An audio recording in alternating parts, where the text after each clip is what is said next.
السلام علیکم ورحمۃ اللہ وبرکاتہ۔ میں حافظ محمد عرفان عثمان، آپ دیکھ رہے ہیں ہمارا YouTube channel learn the holy Quran. تو آج ہم نے پڑھنا ہے سبق، نئی تختی شروع کرنی ہے۔ کل ہم نے تختی ختم کی تھی 15 تشدید مائے تشدید، اور آج ہم نے سبق شروع کرنا ہے تختی نمبر 16 تشدید بعد حروف مدہ۔ تو یہ تختی تھوڑی ڈیفرنٹ ہے، پہلے والے لفظ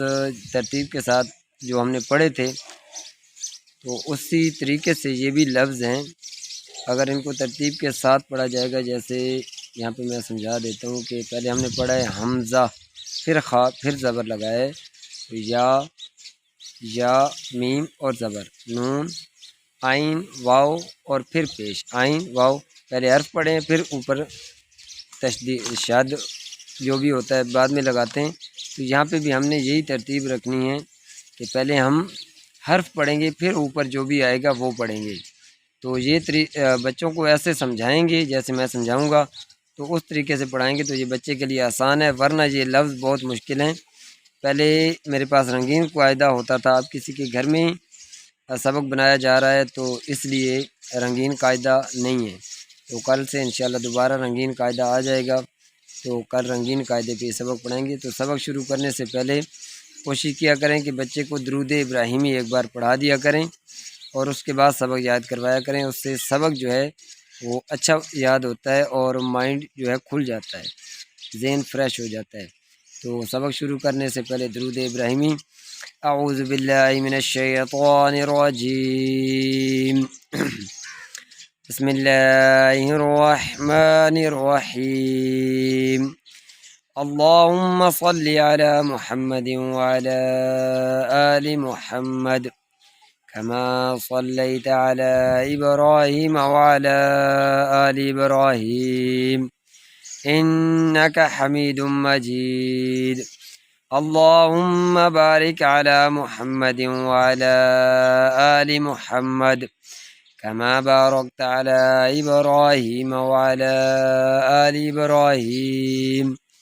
إنك حميد مجيد۔ بسم اللہ الرحمن الرحیم،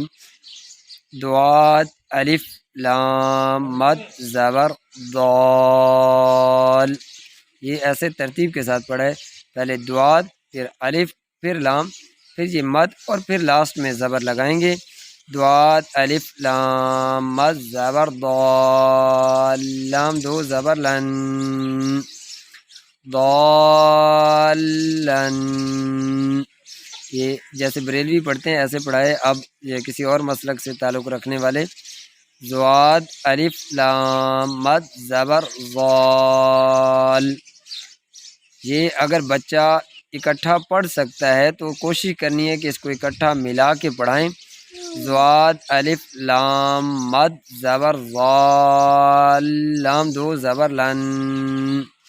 ضالن،